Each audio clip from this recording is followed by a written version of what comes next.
Dengan mempelajari Sirah Nabawiyah, maka makin menambah kecintaan kepadanya. Semoga yang subscribe juga dimudahkan jalannya menuju surga.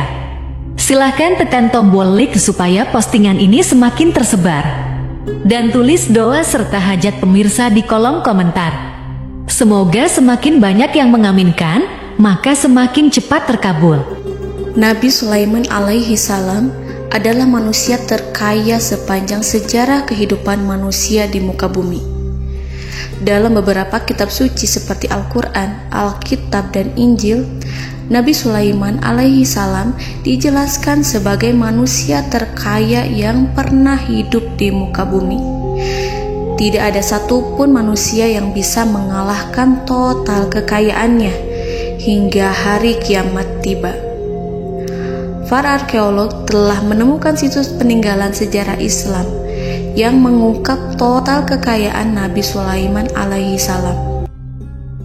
Erez bin Yosef, seorang profesor sekaligus peneliti, ia menyatakan bahwa 3.000 tahun yang lalu Nabi Sulaiman alaihi salam diperkirakan memiliki kekayaan senilai 2,2 triliun US dollar. Dan apabila dikonversikan dengan nilai mata uang dolar hari ini, jika dirupiahkan, maka nilainya setara dengan 32.891.870 triliun rupiah. Profesor itu juga menjelaskan bahwa kekayaan Nabi Sulaiman alaihi salam berasal dari dua sumber, yakni istana kerajaan dan tambang tembaga. Nilai itu berkali-kali lipat lebih banyak dari total kekayaan negara Indonesia yang hanya mencapai 11.454 triliun per 30 Desember 2021. Nabi Sulaiman alaihi salam memiliki beberapa mukjizat. Di antaranya adalah dapat berbicara dengan bahasa binatang. Beliau dapat memerintah mereka untuk melakukan sesuatu.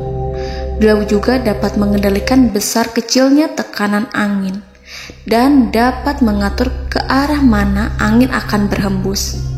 Sehingga dengan itu Nabi Sulaiman dapat memanfaatkan angin sebagai kendaraannya dan juga kendaraan tentaranya. Nabi Sulaiman juga bisa melunakkan besi dan membentuknya menjadi pakaian perang yang anti tusukan senjata tajam. Nabi Sulaiman juga memimpin para jin. Mereka tunduk dan patuh pada perintah Nabi Sulaiman alaihi salam. Tidak hanya setan, iblis laknatullah yang merupakan makhluk pembangkang dapat dibuat tunduk bertekuk lutut pada perintah-perintah Nabi Sulaiman. Nabi Sulaiman bisa melakukan teleportasi, yaitu berpindah dari suatu tempat ke tempat yang lain dalam waktu singkat. Peristiwa itu dibuktikan dengan pemindahan singgasana Ratu Balqis atas perintah Nabi Sulaiman. Nabi Sulaiman dikenal sebagai raja yang adil dan bijaksana. Nabi Sulaiman diberkahi kecerdasan yang luar biasa untuk menyatu padukan segenap kekuatan yang Allah berikan kepadanya. Ia mengelola dan membawa kerajaannya menjadi kekuatan raksasa yang tak terkalahkan di masanya dengan segenap kemampuan yang dimilikinya. Tentara Nabi Sulaiman adalah tentara terkuat di bumi tanpa ada yang menandingi. Pertanyaan mendasar yang muncul kali ini adalah dari mana sumber kekayaan dan kekuatan Nabi Sulaiman alaihi salam? Untuk mendapat jawaban dari pertanyaan itu, simak video ini sampai akhir. Sebelum itu, mari bantu channel ini terus berkembang dengan cara subscribe dan nyalakan tanda loncengnya. Berikan komentar yang positif dan berikan like serta share video ini. Bismillahirrahmanirrahim. Sungguh kami benar-benar telah menganugerahkan ilmu kepada Daud dan Sulaiman. Keduanya berkata, segala puji bagi Allah yang melebihkan kami dari kebanyakan hamba-hambanya yang mukmin.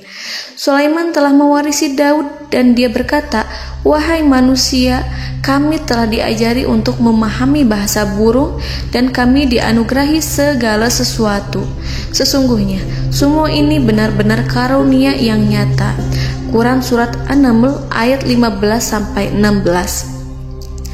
Saudara-saudaraku yang dirahmati Allah, pada ayat di atas disebutkan bahwa Sulaiman telah mewarisi Daud. Nabi Sulaiman mewarisi Nabi Daud dalam sisi kenabian dan kekuasaan, bukan mewarisi harta, karena para nabi tidak mewariskan harta. Sebab sepeninggalan mereka, harta para nabi menjadi sedekah bagi orang-orang yang ada di sekitarnya, yaitu orang-orang fakir dan orang-orang yang membutuhkan. Dan harta para nabi tidak dikhususkan bagi kalangan keluarganya. Rasulullah Shallallahu Alaihi Wasallam bersabda, "Kami para nabi tidak mewariskan." Nabi Sulaiman mewarisi kenabian dari Nabi Daud.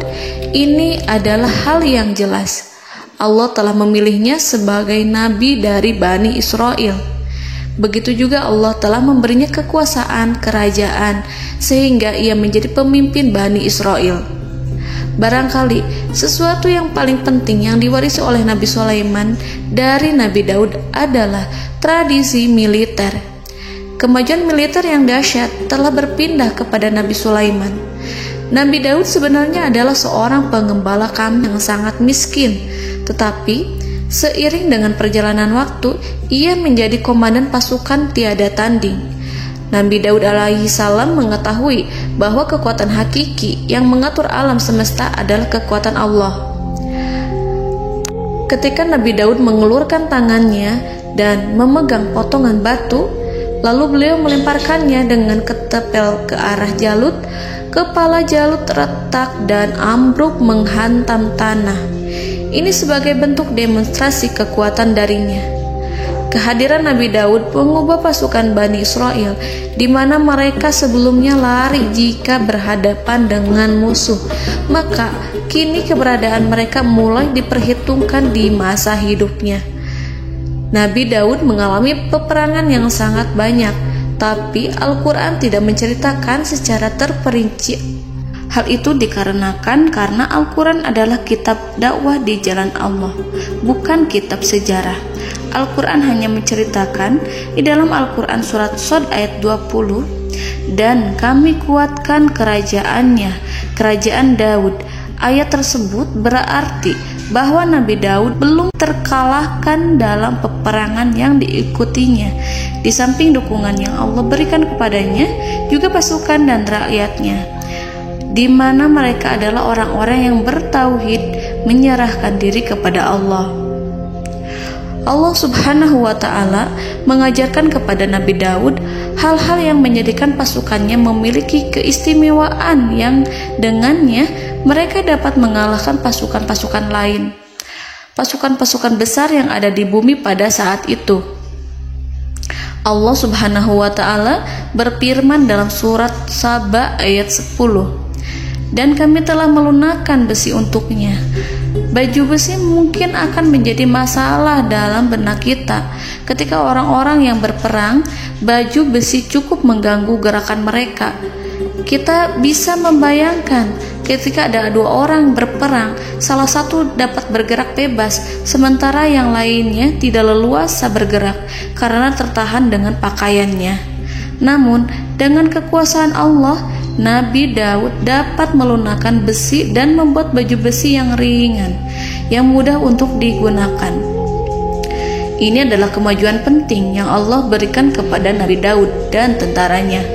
Kemajuan itu kemudian diajarkan, diwariskan dan dimiliki oleh Nabi Sulaiman alaihi salam. Nabi Sulaiman memiliki pasukan dahsyat yang melebihi pasukan manapun di bumi saat itu, atau bahkan mungkin saat ini. Bahkan Allah menambahkan karunia-Nya kepada Nabi Sulaiman yang disebutkan dalam Al-Quran surat An-Naml ayat 16. "Dan Sulaiman telah mewarisi Daud, dan dia berkata, 'Wahai manusia, kami telah diberi pengertian tentang suara burung, dan kami diberi segala sesuatu. Sesungguhnya, ini benar-benar suatu karunia yang nyata.'" Saudara-saudaraku yang dirahmati Allah, pada suatu hari Nabi Sulaiman alaihi salam menengadahkan tangannya dan berdoa kepada Allah Subhanahu wa ta'ala. Antara hati Nabi dan Allah tidak ada penghalang, tidak ada jarak, tidak ada sekatan waktu, tidak ada satupun dari para nabi yang berdoa kepada Allah kecuali doanya pasti dikabulkan. Doa Nabi Sulaiman alaihi salam direkam dalam Al-Quran surat Shad ayat 35. Nabi Sulaiman berkata, "Ya Tuhanku, ampunilah aku, anugerahkanlah kepadaku kerajaan yang tidak dimiliki oleh seorang pun sesudahku." Nabi Sulaiman menginginkan dari Allah sesuatu kerajaan yang belum pernah diperoleh oleh siapapun setelahnya. Allah Subhanahu wa ta'ala mengabulkan doa Nabi Sulaiman dan memberinya kerajaan tersebut. Nabi Sulaiman mewarisi kekuasaan, kenabian, hikmah ilmu dari Nabi Daud alaihi salam. Orang-orang menyebut Nabi Sulaiman Al-Hakim, Sulaiman yang bijaksana.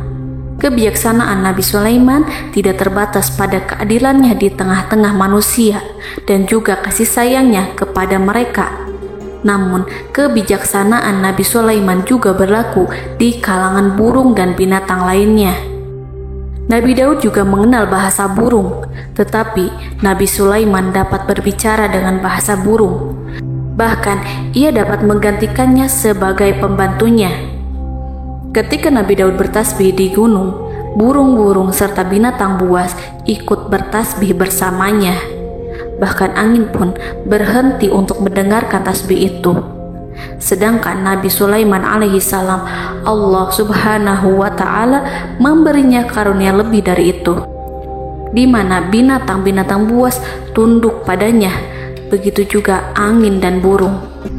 Saudara-saudaraku yang dirahmati Allah, Nabi Sulaiman alaihi salam mampu mendengarkan bisikan semut yang berbicara kepada sesama mereka.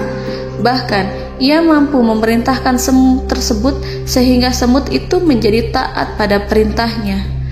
Pasukan Nabi Sulaiman memiliki kekuatan yang sangat dahsyat.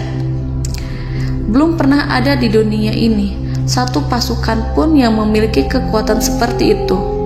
Kekuatan Nabi Sulaiman berasal dari beberapa kombinasi yang sangat mengagumkan, sehingga karenanya ia tidak dapat tertandingi. Kekuatan itu terdiri dari manusia, binatang-binatang, jin, dan lain sebagainya.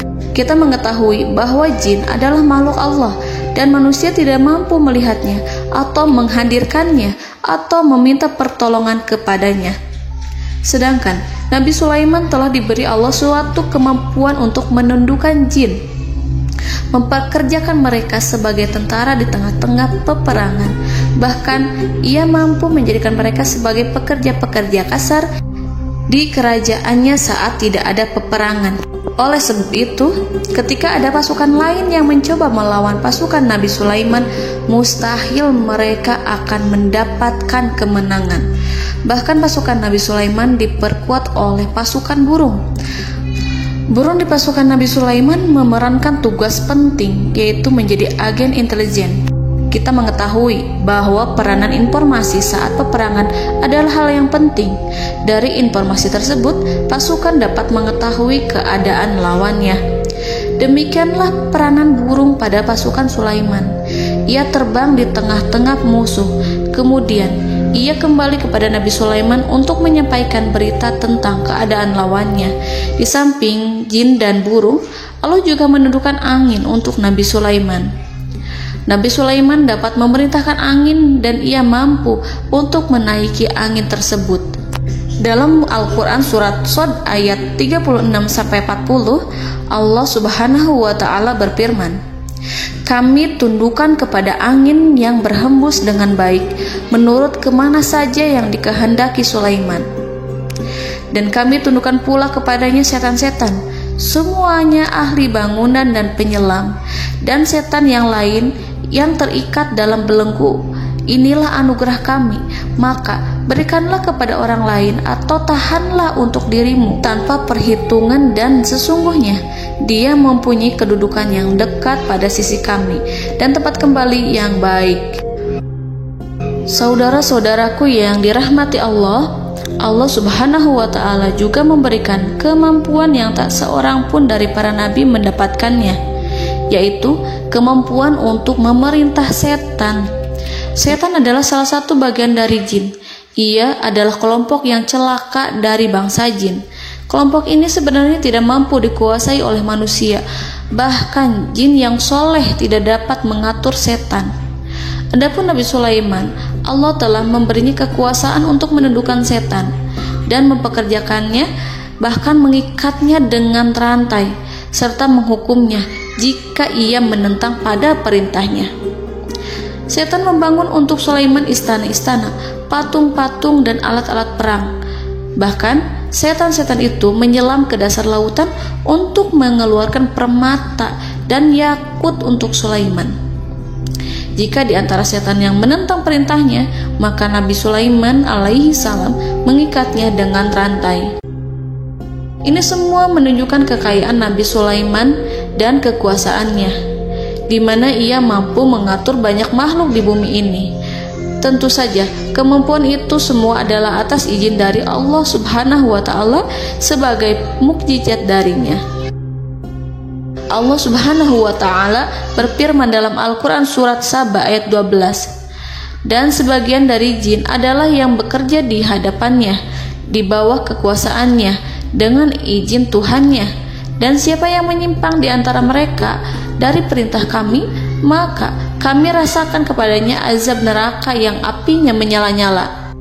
Para jin itu membuat untuk Sulaiman apa yang dikehendakinya, dari gedung-gedung yang tinggi, patung-patung, dan piring-piring yang besarnya seperti kolam, atau periuk yang tetap berada di atas tungku. Saudara-saudaraku yang dirahmati Allah, Nabi Sulaiman yang bijaksana adalah penguasa yang tak tertandingi di muka bumi.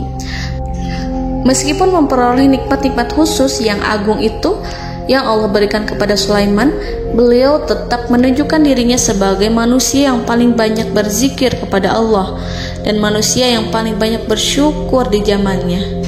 Saudara-saudaraku yang dirahmati Allah, sebagaimana Allah Subhanahu wa Ta'ala memberikan nikmat kepada ayahnya Nabi Daud alaihi salam, di mana ia mampu melunakkan besi dan Allah mengajarinya bagaimana cara mencairkan besi, maka Nabi Sulaiman alaihi salam dapat memanfaatkan tembaga yang cair untuk peperangan. Dan juga di saat perdamaian, pada saat peperangan, beliau mencampur tembaga dengan besi dan menjadikannya perunggu. Mereka menggunakan senjata-senjata perunggu dalam peperangan seperti pedang, baju besi, dan juga pisau. Senjata-senjata ini adalah senjata yang paling kuat pada saat itu. Sedangkan di saat damai, tembaga digunakan untuk membuat bangunan, perhiasan, dan sebagainya. Meskipun Nabi Sulaiman mendapatkan nikmat yang besar dan karunia yang khusus, Allah Subhanahu wa Ta'ala mengujinya dengan suatu ujian yang dahsyat. Ujian yang akan selalu datang kepada seorang hamba yang soleh. Ketika hamba itu mendapatkan kedudukan besar, maka ujiannya pun menjadi besar. Allah Subhanahu wa Ta'ala menguji Nabi Sulaiman dengan penyakit. Diceritakan oleh Fahru Roji, Nabi Sulaiman diuji dengan suatu penyakit yang keras, di mana kedokteran saat itu tidak dapat dan tidak mampu mengatasinya. Sakitnya Nabi Sulaiman sangat keras sehingga para dokter dari kalangan manusia ataupun jin tidak mampu menghilangkan penyakit itu. Lalu burung-burung menghadirkan rumput-rumput yang dianggapnya sebagai obat, tetapi Nabi Sulaiman tak kunjung sembuh. Semakin hari penyakit Nabi Sulaiman semakin menjadi-jadi, sehingga ketika Nabi Sulaiman duduk di atas kursi, ia duduk bagaikan tubuh tanpa roh. Seakan-akan ia mati karena saking keras penyakit yang dideritanya. Sakit yang diderita oleh Nabi Sulaiman alaihi salam berlangsung sangat lama. Namun Nabi Sulaiman tidak henti-hentinya berzikir kepada Allah dan meminta kesembuhan kepadanya, serta selalu beristighfar dan mengungkapkan rasa cinta kepadanya. Selesailah ujian Allah terhadap hambanya Nabi Sulaiman. Beliau pun sembuh. Nabi Sulaiman merasakan kembali kesehatannya Setelah ia mengetahui segala kejayaan dan segala kekuasaan serta segala kebesarannya, tidak lagi mampu menghilangkan penyakit yang dideritanya, kecuali jika Allah menghendaki. Saudara-saudaraku yang dirahmati Allah, Nabi Sulaiman telah membangun tempat ibadah, tempat sujud, sehingga manusia menyembah Allah di dalamnya. Orang-orang yang membangunnya berjumlah puluhan ribu orang. Tentu setiap kelompok dari mereka memiliki pekerjaan masing-masing. Di antara mereka ada yang mencairkan tembaga, di antara mereka ada yang tukang pahat, ada yang tukang ukir, ada yang membelah batu, ada yang memotong kayu, ada yang mendatangkan rumput-rumput dari Libanon, ada yang mendatangkan emas dan menjadikannya lempengan-lempengan yang mengkilat untuk menutupi kayu, serta untuk melapisi dinding-dinding. Bahkan golongan jin pun membantu membangun tempat tersebut, tentu dengan perintah dan bimbingan Nabi Sulaiman. Mereka membuat patung-patung yang besar, membuat bejana yang besar untuk tempat makan para tentara dan pekerja, yaitu bejana seperti gunung. Karena saking berat dan besarnya, mereka juga membuat tempat-tempat minum yang besarnya seperti kolam. Nabi Sulaiman mengawasi para pekerjanya dan juga mengurusi masyarakatnya, di mana beliau mengenali problem mereka dan berusaha memecahkannya. Beliau juga mengawasi pasukan dari kalangan binatang dan burung. Beliau mengetahui apabila ada satu di antara mereka yang tidak datang, kemana ia pergi, serta mengapa ia pergi. Nabi Sulaiman menguasai pengetahuan itu semua. Nabi Sulaiman bukan hanya mengetahui problem tentara-tentaranya dari kalangan manusia ataupun tentaranya dari kalangan burung, namun ia juga menunjukkan kasih sayang terhadap semut, di mana beliau mendengar bisikannya dan tidak suka untuk menginjaknya. Nabi Sulaiman selalu menundukkan kepalanya ke bumi sebagai bentuk rasa rendah diri dan syukur kepada Allah. Pada suatu hari, Nabi Sulaiman alaihi salam berjalan di depan tentaranya, dan tiba-tiba ia mendengar suara semut yang berkata kepada temannya dari kalangan semut. Hal itu terekam dalam Al-Quran surat An-Naml ayat 18-19. Wahai semut-semut, masuklah ke dalam sarang-sarangmu agar kamu tidak terinjak oleh Sulaiman dan tentaranya, sedangkan mereka tidak menyadarinya. Nabi Sulaiman alaihi salam tersenyum mendengar itu, dan ia berdoa, "Ya Allah, ya Tuhanku, berilah aku ilham untuk tetap mensyukuri nikmat-Mu yang telah Engkau anugerahkan kepadaku dan kepada kedua orang ibu bapakku, dan untuk mengerjakan amal soleh yang Kau ridhoi, dan masukkanlah aku ke dalam rahmat-Mu, ke dalam golongan hamba-hamba-Mu yang soleh." Saudara-saudaraku yang dirahmati Allah, meskipun Nabi Sulaiman mendapatkan kekuasaan dan memiliki tentara yang besar, namun beliau menunjukkan kasih sayang terhadap bangsa semut. Beliau mendengarkan bisikannya dan melihat semut yang ada di depannya. Oleh karena itu, tak mungkin baginya untuk menginjak golongan semut itu. Nabi Sulaiman bersyukur kepada Allah telah memberinya nikmat, yaitu nikmat rahmat dan kasih sayang. Di samping itu, Nabi Sulaiman alaihi salam adalah orang paling kaya di dunia. Istananya terbuat dari kayu gaharu yang memiliki wangi harum. Istananya terbuat dari emas yang terkadang dari kristal. Beliau juga memiliki kursi besar yang terbuat dari emas dan permata. Istana Nabi Sulaiman merupakan istana yang paling besar di dunia. Nabi Sulaiman menggunakan pakaian dari emas dan permata. Meskipun demikian, Nabi Sulaiman tetap menunjukkan sebagai hamba yang berserah diri dan rendah diri di hadapan Allah Subhanahu wa Ta'ala. Nabi Sulaiman yang merendahkan diri di hadapan Allah, ia selalu sujud kepada Allah, sebagaimana ayahnya yang selalu bertasbih pada Allah. Nabi Sulaiman selalu melantunkan lagu-lagu cinta ilahi dan hanya memuji Allah Subhanahu wa Ta'ala. Pada suatu hari, Nabi Sulaiman alaihi salam mengeluarkan perintah kepada pasukannya untuk bersiap-siap. Kemudian, Nabi Sulaiman keluar dan memeriksa pasukannya satu demi satu. Kelompok yang pertama adalah kelompok manusia. Nabi Sulaiman memperhatikan kesiapan mereka. Lalu Nabi Sulaiman mengeluarkan perintah-perintah kepada mereka. Kemudian Nabi Sulaiman memeriksa kelompok jin. dan menyampaikan perintahnya kepada mereka.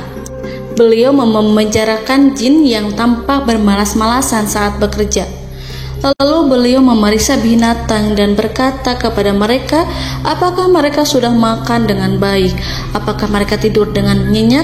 Apakah ada yang mengadu pada mereka, misalkan karena penyediaan makanan yang tidak layak? Apakah ada di sana yang sakit dan lain sebagainya? Ketika Nabi Sulaiman merasa puas dengan semuanya, Nabi Sulaiman memasuki tenda tempat berkumpulnya para burung. Nabi Sulaiman alaihissalam kemudian memasuki tenda tersebut, mengamati keadaan di sekitarnya, sehingga beliau mengetahui bahwa ada satu burung yang tidak hadir, yaitu burung hudhud. Mengapa aku tidak melihat burung hudhud? Burung-burung yang lain tampak terdiam sebagai penghormatan, dan mereka mendengarkan apa yang akan dikatakan pemimpin mereka. Nabi Sulaiman mengarahkan pandangannya pada semua burung dan tidak menemukan burung hudhud di antara mereka. Tak seekor burung pun yang mengetahui keberadaannya. Burung hudhud absen pada apel wajib kali ini. Nabi Sulaiman mulai menampakkan kemarahannya. Tiba-tiba, seekor burung kecil memberanikan diri untuk berkata kepada Nabi Sulaiman, Wahai Nabi yang mulia, seharusnya Hudhud ada bersamaku kemarin untuk melaksanakan tugas penyelidikan. Ia adalah pemimpin misi itu. Namun, burung Hudhud belum datang. Oleh karena itu, aku tidak pergi bersamanya. Burung itu tampak gemetar. Nabi Sulaiman mengetahui bahwa Hudhud tidak hadir dan tak seorang pun mengetahui kemana ia pergi. Burung hudhud pergi tanpa izin terlebih dahulu. Dalam keadaan marah, Nabi Sulaiman berkata, "Sungguh aku benar-benar akan mengazabnya dengan azab yang sangat keras, atau benar-benar menyembelihnya, kecuali jika ia benar-benar datang kepadaku dengan alasan yang jelas." Kawanan burung-burung mengetahui bahwa Nabi Sulaiman sedang marah dan telah menetapkan untuk menyiksa burung hudhud atau menyembelihnya, atau justru memaafkannya dengan syarat ia datang dengan membawa alasan yang dapat menyelamatkannya, atau dengan kata lain, burung hudhud dapat memastikan bahwa ia melaksanakan tugas yang penting.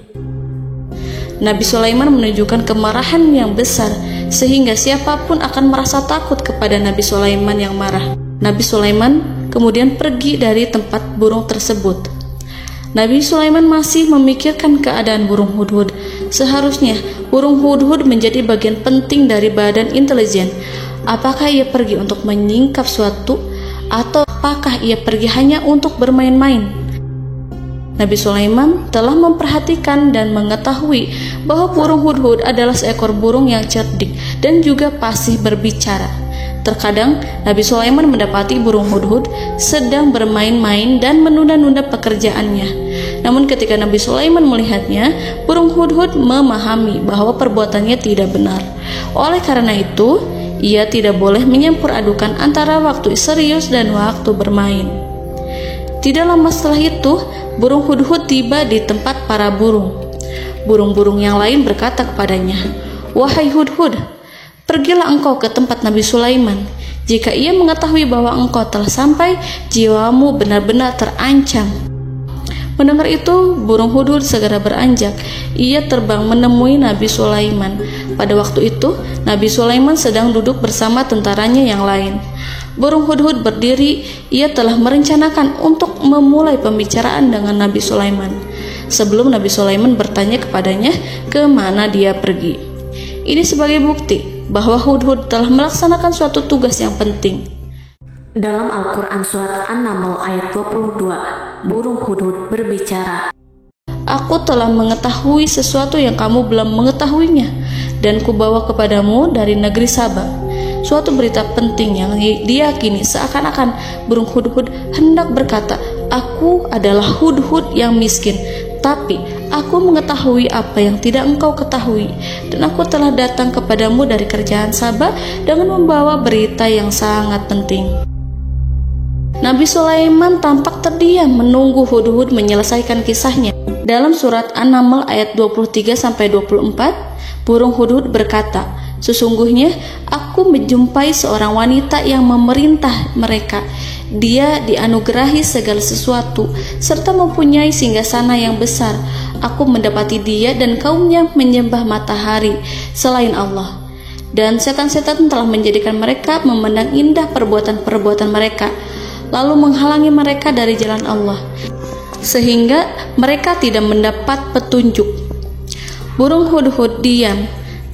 Nabi Sulaiman merasa bahwa hudhud menunjukkan kepasihan lisannya. Nabi Sulaiman berkata dalam Quran surat An-Naml ayat 27 sambil menunjukkan senyum manisnya. Nabi Sulaiman berkata, "Akan kami lihat apakah kamu benar wahai hudhud, ataukah kamu termasuk orang-orang yang berdusta."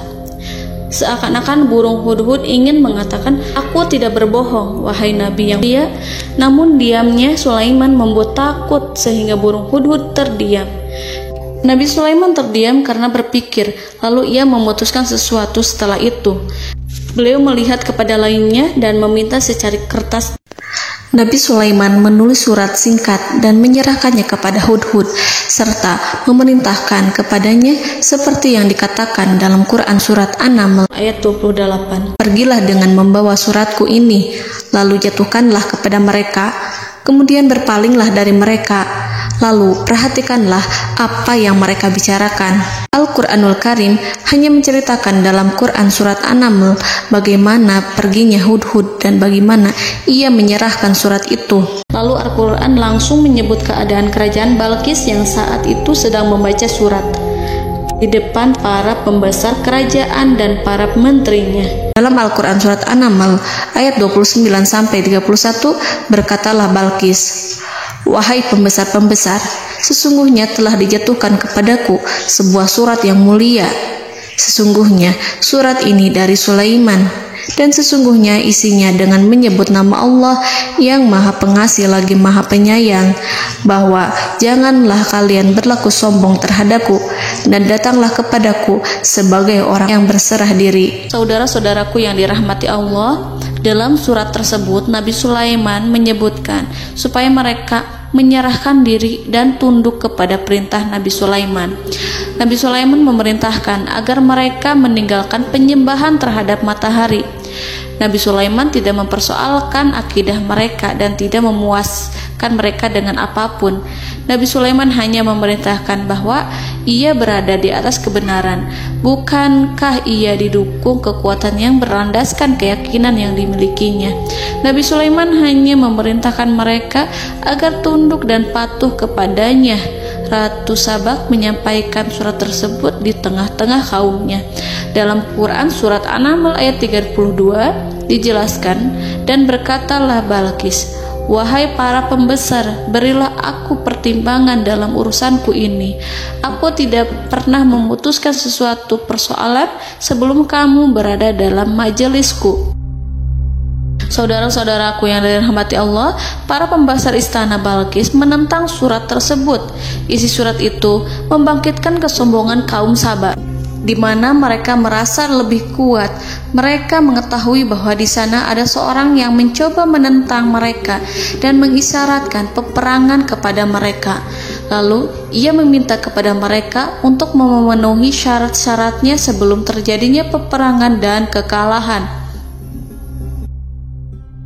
Dalam surat An-Naml ayat 33, mereka menjawab, "Kita adalah orang-orang yang memiliki kekuatan dan juga memiliki keberanian yang sangat besar dalam peperangan. Dan keputusan berada di tanganmu, wahai rajaku. Maka pertimbangkanlah apa yang akan kamu perintahkan." Saudara-saudaraku yang dirahmati Allah, para pembesar kaum Sabak seakan ingin berkata, "Kita siap untuk melaksanakan perang." Tampaknya ratu itu memiliki kebijakan yang lebih baik dari pembesar kaumnya. Surat Sulaiman itu membuatnya berpikir lebih jernih dan lebih berhati-hati. Ia berusaha sebisa mungkin menghindari peperangan. Ratu itu berpikir dalam tempo yang lama. Nama Sulaiman tidak diketahuinya dan ia pun belum pernah mendengarnya. Oleh karena itu, Ratu kaum Sabak tidak mampu mengetahui dan mendeteksi seberapa besar kekuatan Nabi Sulaiman. boleh jadi Nabi Sulaiman memiliki kekuatan yang dahsyat, sehingga ia mampu memerangi kekuasaannya dan mengalahkannya. Kemudian ratu memperhatikan apa yang ada di sekelilingnya. Ia melihat kemajuan masyarakatnya dan juga kekayaannya. Barangkali ia mengira bahwa Nabi Sulaiman iri terhadap kemajuan dan kekayaannya itu, sehingga Nabi Sulaiman ingin menyerangnya. Setelah mempertimbangkan isi surat Nabi Sulaiman dengan cermat, Ratu Saba memilih untuk tidak bersikap ceroboh dan bodoh.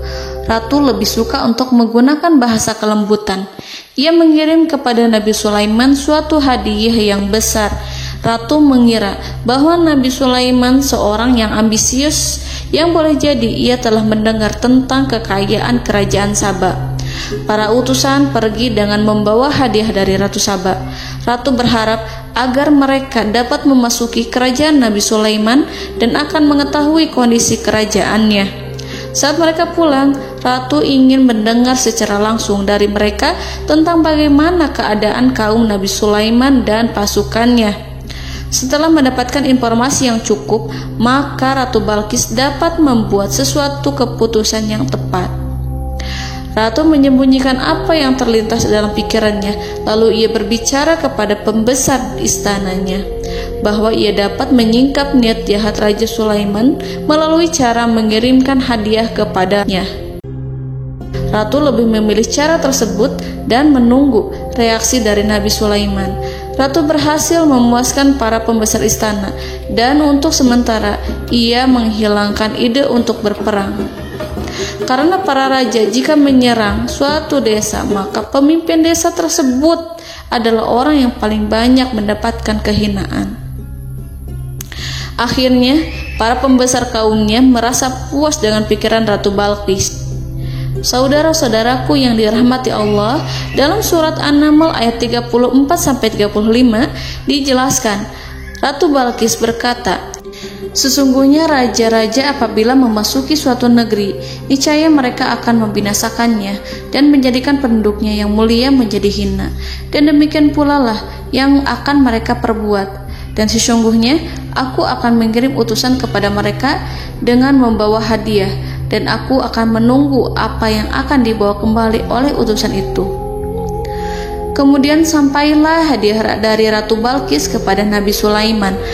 Para intelijen Nabi Sulaiman memberitahunya bahwa utusan Balqis datang dengan membawa hadiah.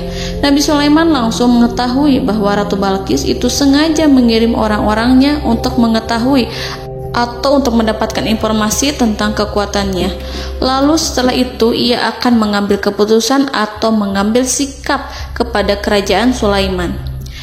Nabi Sulaiman segera memanggil semua pasukannya untuk berkumpul. Utusan Balqis segera memasuki istana Nabi yang dipenuhi dengan pasukan yang besar, bersenjata. Melihat itu, utusan Ratu Balqis tercengang dan terkejut ketika mereka melihat kekayaan yang mereka bawa tidak ada apa-apanya dibandingkan dengan kerajaan Nabi Sulaiman. Hadiah mereka tampak tidak berarti. Emas yang mereka bawa tampak tidak memiliki makna saat mereka memasuki istana Nabi Sulaiman yang terbuat dari kayu-kayu pohon gaharu yang mengeluarkan bau yang harum serta dihiasi dengan emas permata. Para utusan Ratu Balqis berdiri bersama Nabi Sulaiman dan menyaksikan bagaimana Nabi Sulaiman mengendalikan pasukannya. Kemudian mereka mulai berpikir tentang kekuatan dan kualitas pasukan Nabi Sulaiman. Betapa kagetnya mereka ketika melihat di tengah-tengah pasukan itu terdapat singa, burung, dan tentara dari kalangan manusia yang mampu terbang. Mereka pun sadar bahwa mereka di hadapan pasukan yang tiada tandingannya. Selesailah demonstrasi pasukan Nabi Sulaiman. Kemudian para utusan ratu dipersilahkan maju ke tempat hidangan makanan. Para utusan itu sangat terkejut ketika melihat berbagai macam makanan dari penjuru dunia ada di depannya. Dan di antara makanan itu terdapat pula makanan yang biasa ditemukan di negeri mereka. Tetapi mereka melihat bahwa makanan itu memiliki rasa yang lebih istimewa. Selain itu, piring-piring yang ada di depan mereka terbuat dari emas dan mereka dilayani oleh laki-laki yang berhias dengan emas. Di meja makan itu terdapat burung, ikan laut, dan berbagai macam daging yang mereka tidak mampu lagi membedakan daging apa itu. Nabi Sulaiman tidak makan bersama mereka, tapi beliau makan dengan menggunakan piring yang terbuat dari kayu. Beliau memakan roti yang kering yang dicampur dengan minyak. Inilah makanan yang dipilih Nabi Sulaiman. Makan bersama mereka dalam keadaan diam, mereka merasa kehadiran Nabi Sulaiman menciptakan suatu wibawa yang luar biasa. Selesai perjamuan itu, lalu dengan sangat malu mereka menyerahkan hadiah dari Ratu Balqis kepada Nabi Sulaiman. Hadiah itu berupa emas yang bagi mereka hadiah itu sangat bernilai tinggi. Tapi di sini hadiah itu tampak kecil di hadapan kekayaan-kekayaan Nabi Sulaiman yang sangat mengagumkan. Nabi Sulaiman memperhatikan hadiah dari Ratu Balqis itu dan berkata dalam Quran surat An-Naml ayat 36, "Maka apa yang diberikan Allah kepadaku lebih baik daripada apa yang diberikannya kepadamu, tetapi kamu merasa bangga dengan hadiahmu." Saudara-saudaraku, Raja Sulaiman menyingkap dengan kata-katanya yang singkat itu penolakannya terhadap hadiah mereka. Ia memberitahu utusan itu bahwa ia tidak menerima hadiah tersebut. Ia tidak merasa puas dengan hadiah itu. Yang membuatnya puas hanyalah, "Janganlah kalian berlaku sombong terhadapku dan datanglah kepadaku sebagai orang-orang yang berserah diri." Lalu Nabi Sulaiman berkata kepada mereka dengan pelan. Hal itu diabadikan dalam Al-Quran surat An-Naml ayat 37. "Kembalilah kepada mereka. Sungguh kami akan mendatangi mereka dengan bala tentara yang mereka tidak kuasa melawannya. Dan pasti kami akan mengusir mereka dari negara itu, yaitu negeri Saba, dengan terhina. Dan mereka akan menjadi tawanan-tawanan yang hina." Saudara-saudaraku yang dirahmati Allah, Nabi Sulaiman kemudian meninggalkan para utusan ratu setelah terlebih dahulu mengancam mereka. Para utusan itu berharap agar Nabi Sulaiman mau menunggu kunjungan Ratu Balqis yang akan membawa misi perdamaian. Akhirnya, sampailah para utusan Ratu Balqis ke negeri Saba. Mereka segera menuju istana sang ratu. Mereka memberitahu bahwa negeri mereka ada di ujung tanduk. Mereka menceritakan kepada ratu tentang kekuatan Nabi Sulaiman dan tidak mungkin bagi mereka mampu melawannya. Mereka meyakinkan Ratu Balqis bahwa ia harus mengunjunginya dan melihat sendiri bagaimana kebesaran kerajaan Nabi Sulaiman. Kemudian Ratu Balqis menyiapkan dirinya untuk pergi menuju kerajaan Nabi Sulaiman. Nabi Sulaiman duduk di kursi kerajaan di tengah-tengah para pembesarnya dan para menterinya, serta para komandan pasukannya. Beliau berpikir tentang sosok Balqis. Nabi Sulaiman mengetahui bahwa Balqis menuju tempatnya. Balqis dikelilingi rasa takut. Nabi Sulaiman berpikir sejenak tentang bagaimana matahari disembah. Ia memikirkan bagaimana informasi yang diterima oleh intelijennya tentang kemajuan kerajaan Balqis dalam bidang kesenian dan ilmu pengetahuan. Nabi Sulaiman bertanya kepada dirinya sendiri, apakah kemajuan menjadi penghalang untuk mengetahui kebenaran? Apakah ratu itu senang dengan kekuatan yang dicapainya? Dan ia membayangkan bahwa kekuatannya adalah segalanya. Dengan kemajuan yang dimilikinya, Nabi Sulaiman ingin membuat kejutan agar ratu mengetahui bahwa Islam yang diyakini oleh Nabi Sulaiman adalah satu-satunya yang mampu mendatangkan kemajuan dan kekuatan yang hakiki, sehingga ia dapat membandingkan antara keyakinannya dalam menyembah matahari beserta kemajuan yang dicapainya dengan keyakinan Nabi Sulaiman beserta kemajuan yang diraihnya. Saudara-saudaraku yang dirahmati Allah, para mata-mata Nabi Sulaiman telah memberitahunya bahwa hal yang sangat disegani dan dikagumi oleh kaum Balqis adalah kerajaan Saba, yaitu singgasana Ratu Balqis. Singgasana itu terbuat dari emas dan batu delima. Singgasana tersebut dijaga oleh penjaga yang sangat disiplin, di mana mereka tidak pernah lalai sedikit pun. Oleh karena itu, sangat tepat apabila Nabi Sulaiman menghadirkan singgasananya di sini, di kerajaannya. sehingga ketika ratu tiba, maka ia dapat duduk di atasnya. Nabi Sulaiman ingin membuat kejutan kepadanya dan menunjukkan bahwa kemampuannya tersebut yang berlandaskan pada keislaman. Nabi Sulaiman melakukan yang demikian itu dengan harapan agar si ratu tunduk kepadanya. Ide itu terlintas dalam diri Nabi Sulaiman. Lalu ia mengangkat kepalanya dan menoleh kepada anak buahnya. Hal itu diabadikan dalam Quran Surat An-Naml ayat 38. Wahai para pembesar, siapakah di antara kamu sekalian yang sanggup membawa singgasananya kepadaku sebelum mereka datang kepadaku sebagai orang-orang yang berserah diri? Saudara-saudaraku, perhatikanlah ungkapan pikiran Nabi Sulaiman tersebut. Semua pemikirannya berkisar tentang keislaman para penyembah matahari, tentang bagaimana beliau dapat memberikan petunjuk kepada mereka di jalan Allah. Yang pertama menjawab pertanyaan Nabi Sulaiman adalah jin Ifrit. Dalam Quran Surat An-Naml ayat 39, berkatalah Ifrit yang cerdik dari golongan jin, "Aku akan datang kepadamu dengan membawa singgasana itu sebelum kamu berdiri dari tempat dudukmu. Sesungguhnya aku benar-benar kuat untuk membawanya, lagi dapat dipercaya." Nabi Sulaiman berdiri dari tempat duduknya. Setelah 1 jam atau 2 jam, jin itu berjanji kepadanya untuk menghadirkan singgasana Balkis. Sebelum itu, istana Nabi Sulaiman di Palestina, sedangkan istana Balkis terletak di Yaman. Antara singgasana tersebut dengan singgasana Nabi Sulaiman berjarak lebih dari ribuan mil. Barangkali pesawat yang cepat sekalipun yang kita kenal hari ini tidak akan mampu membawa dan mendatangkan istana itu dalam waktu 1 jam.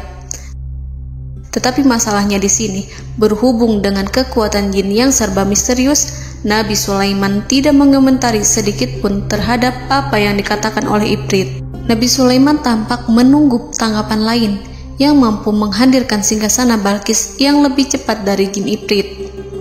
Nabi Sulaiman menoleh kepada seorang yang di sana, yang duduk di atas naungan. Hal itu diceritakan dalam Al-Quran Surat An-Naml ayat 40. Berkatalah seseorang yang mempunyai ilmu dari Alkitab, "Aku akan membawa singgasana itu kepadamu sebelum matamu berkedip."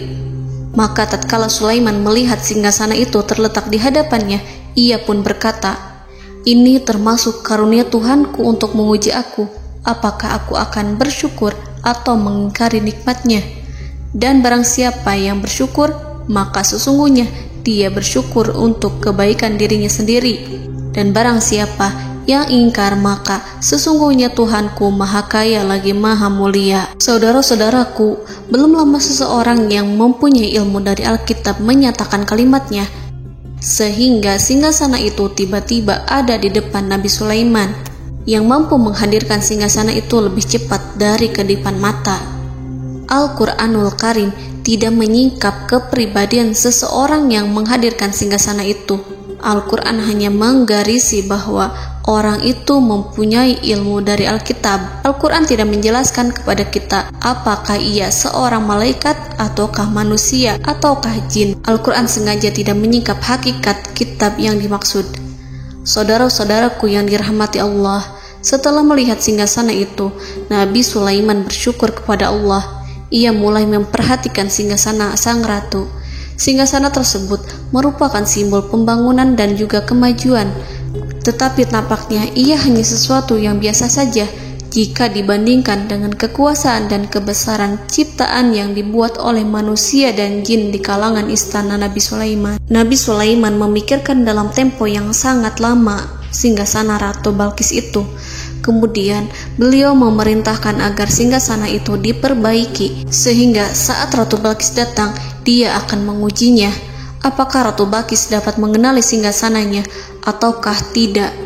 Dalam Al-Quran Surat An-Naml ayat 41, Nabi Sulaiman berkata, "Ubahlah baginya singgasananya, maka kita akan melihat apakah dia mengenal ataukah dia termasuk orang-orang yang tidak mengenalnya."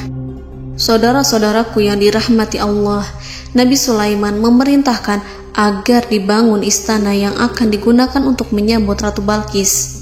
Nabi Sulaiman memilih tempat di laut, dan ia memerintahkan agar dibangun suatu istana di mana sebagian besarnya terdiri dari air laut. Nabi Sulaiman memerintahkan agar lantainya itu terbuat dari kaca yang tebal dan kuat, sehingga orang-orang yang berjalan di atas istana itu akan dapat melihat di bawahnya ada ikan-ikan berwarna-warni yang berenang-renang. Dan mereka akan melihat rumput-rumput laut yang bergerak-gerak. Akhirnya, selesailah pembangunan istana itu. Saking bersihnya kaca lantainya, sehingga tampak di sana tidak ada kaca. Burung hudhud memberitahu Nabi Sulaiman bahwa Balqis telah sampai dekat kerajaannya. Kemudian Ratu Balqis datang. Al-Quran tidak menyebutkan keadaan Nabi Sulaiman saat menyambut Balqis, namun Al-Quran menunjukkan dua sikap Ratu Balqis. Yang pertama, bagaimana sikap Balqis ketika pertama kali melihat singgasananya yang datang mendahuluinya, padahal ia telah meninggalkan pengawalannya untuk tetap setia menjaga singgasananya itu. Keadaan kedua adalah keadaan di depan istana yang dibangun untuk penyambutan Balqis. Istana itu penuh dengan permata yang berenang-renang di bawahnya ikan-ikan. Dalam Quran Surat An-Naml ayat 42 dijelaskan, dan ketika Balqis datang, ditanyakanlah kepadanya, serupa inikah singgasanamu? Balqis menjawab, seakan-akan singgasana ini adalah singgasanaku. Kami telah diberi pengetahuan sebelumnya, dan kami adalah orang-orang yang berserah diri. Saudara-saudaraku, pada dialek di atas, Balqis melihat singgasananya dan ia tercengang saat mengetahui bahwa itu adalah singgasana miliknya. Namun kemudian ia mulai ragu karena melihat tidak sepenuhnya itu singgasana miliknya. Jika itu benar-benar miliknya, lalu bagaimana ia datang mendahuluinya?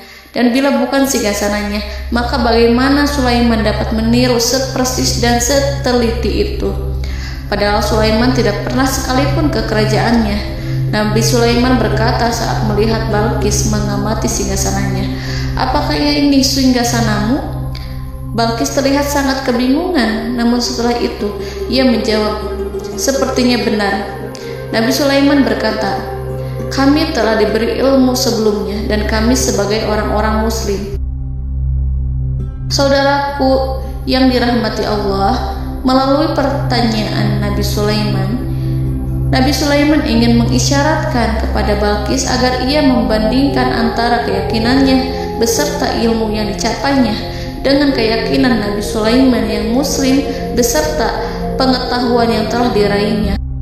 Penyembahan terhadap matahari dan pencapaian ilmu yang dicapai oleh Ratu Balqis tanpa tidak ada apa-apanya dibandingkan dengan ilmu Nabi Sulaiman dan keislaman.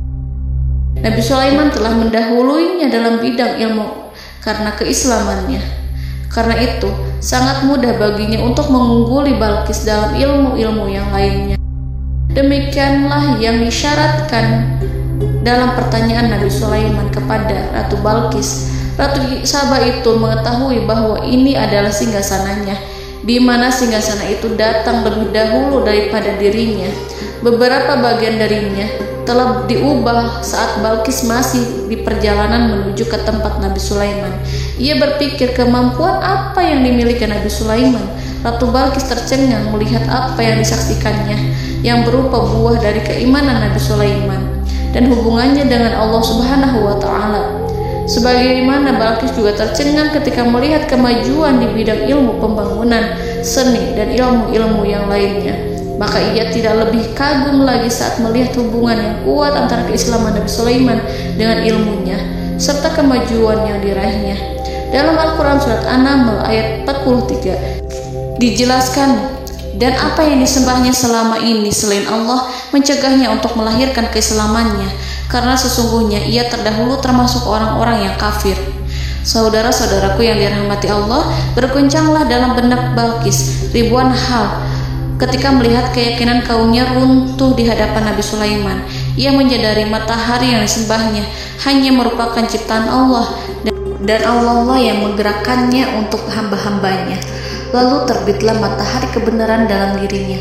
Hatinya diterangi oleh cahaya baru yang tidak akan tenggelam seperti tenggelamnya matahari. Masa keislamannya hanya menunggu waktu. Ratu Balqis memilih waktu yang tepat untuk mengumumkan keislamannya. Allah Subhanahu wa Ta'ala berfirman dalam Quran Surat An-Naml ayat 44. Dikatakan kepadanya, masuklah ke dalam istana. Maka tatkala ia melihat lantai istana itu, dikiranya kolam air yang besar dan disingkapnya 2 betisnya. Berkatalah Sulaiman, sesungguhnya ia adalah istana licin yang terbuat dari kaca. Berkatalah Balqis, wahai Tuhanku, sesungguhnya aku telah berbuat zalim terhadap diriku dan aku berserah diri bersama Sulaiman kepada Allah Tuhan semesta alam.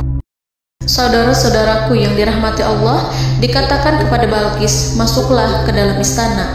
Ketika ia masuk, maka ia tidak menyaksikan adanya kaca, tetapi ia melihat air, sehingga ia mengira akan bersinggungan dengan air. Lalu ia menyingkapkan sedikit bajunya agar bajunya itu tidak basah. Nabi Sulaiman mengingatkannya tanpa melihatnya agar ia tidak khawatir terhadap pakaiannya, karena pakaiannya tidak akan basah, sebab di sana tidak ada air. Itu sekedar kaca yang halus, yang saking halusnya sehingga ia tidak tampak. Pada kesempatan itulah Balqis mengumumkan keislamannya yang mengakui kelalimannya, dan ia menyatakan menyerahkan diri kepada Nabi Sulaiman dan kepada Allah Tuhan semesta alam. Lalu kaumnya pun mengikutinya dan mereka memeluk Islam. Balqis menyadari ia berhadapan dengan penguasa yang terbesar di bumi dan Nabi Allah yang mulia. Untuk pertama kalinya, wajah Sulaiman tampak dihiasi dengan senyuman yang menunjukkan kepuasannya sejak Balqis mengunjunginya. Demikianlah Nabi Sulaiman mewujudkan kejayaannya yang hakiki dan menyebarkan cahaya Islam di muka bumi. Saudara-saudaraku, Al-Quran tidak menyebutkan kisah Balqis setelah keislamannya. Para ahli tafsir mengatakan bahwa ia menikah dengan Nabi Sulaiman. Selain itu, ada yang mengatakan bahwa ia menikah dengan salah satu orang dekat Nabi Sulaiman. Ada juga yang mengatakan bahwa sebagian Raja Habasyah adalah keturunan dari buah perkawinan ini. Wallahu a'lam bishawab. Saudara-saudaraku yang dirahmati Allah, Nabi Sulaiman hidup di tengah-tengah kejayaan dan kemuliaan di bumi. Kemudian Allah menetapkan kematian untuknya, sebagaimana kehidupan Sulaiman berada di puncak kemuliaan dan kejayaan yang penuh dengan keajaiban yang luar biasa. Maka kematiannya pun merupakan tanda-tanda kebesaran Allah yang penuh dengan keajaiban. Demikianlah bahwa kematiannya sesuai dengan kehidupannya, sesuai dengan kejayaannya. Allah berfirman tentang kematian Sulaiman di dalam Al-Quran Surat Saba ayat 14. Maka tatkala kami telah menetapkan kematian Nabi Sulaiman, tidak ada yang menunjukkan kepada mereka kematiannya itu kecuali rayap yang memakan tongkatnya. Maka tatkala ia telah tersungkur, tahulah jin bahwa kalau sekiranya mereka mengetahui yang gaib, tentulah mereka tidak akan tetap dalam siksa yang menghinakan. Saudara-saudaraku, kemampuan Nabi Sulaiman untuk menundukkan jin dan mempekerjakan mereka serta hubungan mereka dengan semua itu menimbulkan fitnah di tengah-tengah manusia. Dalam hal tertentu, kematian Nabi Sulaiman merupakan batasan jawaban terhadap fitnah ini. Kami tidak mengetahui siapa yang mengklaim bahwa jin mengetahui hal yang gaib. Apakah itu setan yang terkutuk, atau jin yang bodoh, atau manusia yang tertipu? Kami tidak mengetahui siapa yang bertanggung jawab terhadap tersebarnya isu yang keliru ini. Yang kita ketahui adalah bahwa hal tersebut adalah mempengaruhi sebagian manusia dan jin. Barangkali manusia berkata kepada diri mereka, selama jin melakukan perbuatan yang luar biasa ini, maka apa gerangan yang menjadikan mereka tidak mengetahui hal yang gaib itu? Manusia itu lupa bahwa kunci kegaiban berada di tangan Allah. Masalah ilmu gaib tidak akan mampu dikuasai oleh jin dan manusia. Hanya Dia yang mengetahuinya, dan manusia diberitahu hanya sedikit sekali. Saudara-saudaraku yang dirahmati Allah, seakan-akan Allah telah merencanakan bahwa kematian Sulaiman bertujuan untuk menghancurkan pemikiran itu, yaitu pemikiran bahwa jin mengetahui hal-hal yang gaib.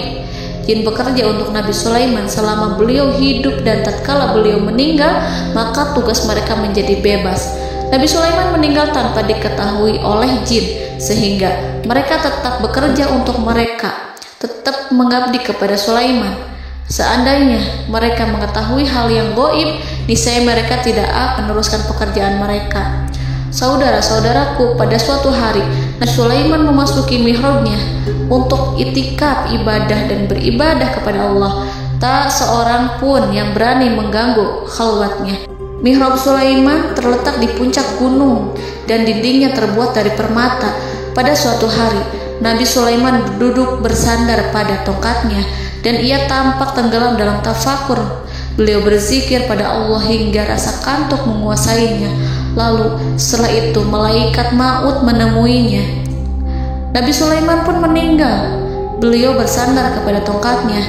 Jin melihatnya dan mengira bahwa beliau sedang sholat, sehingga mereka pun terus melanjutkan pekerjaannya. Berlalulah hari demi hari yang panjang. Datanglah rayap, yaitu semut kecil yang memakan kayu. Hewan itu mulai memakan tongkat Nabi Sulaiman. Rayap itu tampak lapar. Sebagian dari tongkat Nabi Sulaiman dimakan beberapa hari oleh rayap itu. Ketika yang dimakannya semakin bertambah, maka tongkat itu pun menjadi rusak dan kemudian jatuh dari tangan Nabi Sulaiman alaihi salam. Tubuh mulia itu kehilangan keseimbangan dan kemudian jatuh terhempas di bumi. Tatkala tubuh suci itu tersungkur, maka manusia segera menuju ke arahnya. Mereka menyadari dan mengetahui bahwa Nabi Sulaiman telah meninggal dalam waktu yang lama. Jin menyadari bahwa mereka tidak mengetahui hal yang gaib, dan manusia pun mengetahui hakikat ini. Seandainya jin mengetahui hal yang gaib, niscaya ia tidak akan meneruskan siksa yang hina. Mereka tidak akan bekerja kepada Sulaiman. Demikianlah Nabi Sulaiman alaihi salam meninggal dalam keadaan duduk dan sholat di mihrabnya. Lalu berita itu tersebar bagaikan api di bumi. Manusia, burung, dan binatang buas mengantarkan jenazah Nabi Sulaiman. Sekawanan burung tampak sedih dan menangis. Semua makhluk bersedih. Akhirnya tak seorang pun mengetahui bahasa burung di bumi. Meninggallah seorang yang memahami pembicaraan burung, binatang-binatang, jin, dan lain sebagainya. Burung-burung itu berkata, betapa beratnya kehidupan di tengah orang-orang yang tidak mengetahui pembicaraan kita. Allahu a'lam.